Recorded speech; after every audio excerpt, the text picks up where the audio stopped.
السلام عليكم، اهلا بيكم في قناتي. ان شاء الله النهارده هنعمل مع بعض عجينات بطريقه حلوه جدا وطعم غني قوي ولذيذ. مبدئيا كده معايا كوبايه حليب، معايا معلقه خميره فوريه، معلقتين سكر، معلقتين كبار مليانين، كوبايه زبادي كامل الدسم، ومعلقه خل، ونص كوبايه زبده طبعا تكون بدرجه حراره المطبخ عشان تبقى لينه تساعدنا في العجن. هشتغل بايدي على طول، مش شرط ان انا اضربهم يعني بالمعلقه. طبعا مجهزه معايا الدقيق بس مع كده عشان لو السمنه فكك اي حته جامده فيها كده وخلاص. وانزل عندي باول كوبايه دقيق،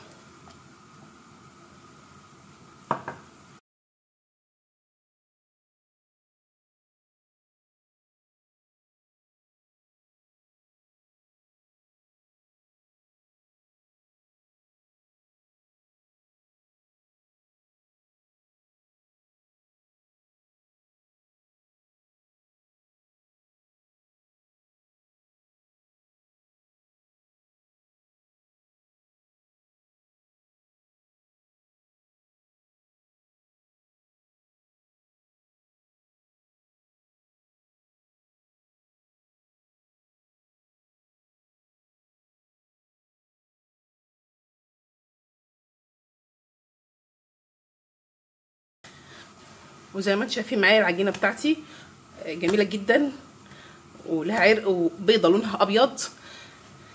ممكن ما تستخدموش اللي انا استخدمته، ممكن تحطوا بدل الزبده تحطوا زيت، ممكن تحطوا بدل اللبن ميه، وبدل الزبادي تحطوا حليب يعني، بس هتبقى عاديه. لكن هي كده طعمها مختلف، لازم كل فتره يبقى في حاجه مختلفه يعني، مش كله شبه بعضه يعني.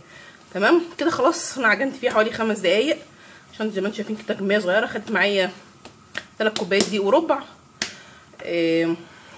انت حطي 3 كوبايات وعجني وشوفي هتحتاج معاكي قد ايه، ممكن تقعد معلقتين 3 اقل على حسب يعني. هسيبها لغايه لما تخمر وحجمها يتضاعف. شايفين انا عايزاها طريه، مش عايزاها ماسكه، انا عايزاها طريه قوي يعني.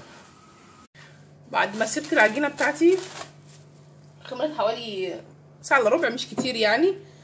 شايفين العجينه طريه قوي اصلا. معايا صينيه ولازم احط فيها دقيق عشان خاطر ما تلزقش معايا، وهقطعها بقى كور. انا مش عايزاها حجم كبير، انا عايزه اعملها حجم صغير.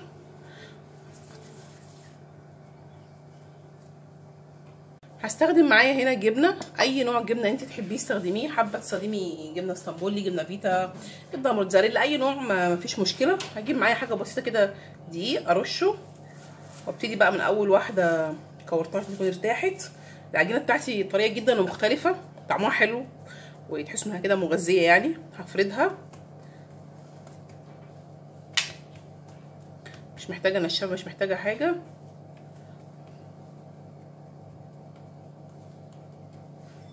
حته جبنه صغننه كده، مش كتير يعني، والمها بقى كده.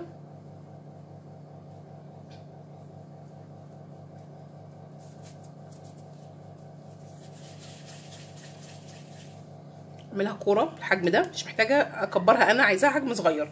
انت حابه كبري اللي تحبيه يعني ومناسب ليكي اعمليه. ومعلومه برضو، انا بحب ارقها على ايدي كده، وانت بتبططيها خلي الطروف دي ارق من الوسطانيه، بحيث لما تيجي تلميها على بعضها يبقى فيها نسبه وتناسب كده يعني، ميبقاش دي رقيقه ودي تخينه كده. شايفين مش هتاخد وقت خالص. كملهم بقى كلهم.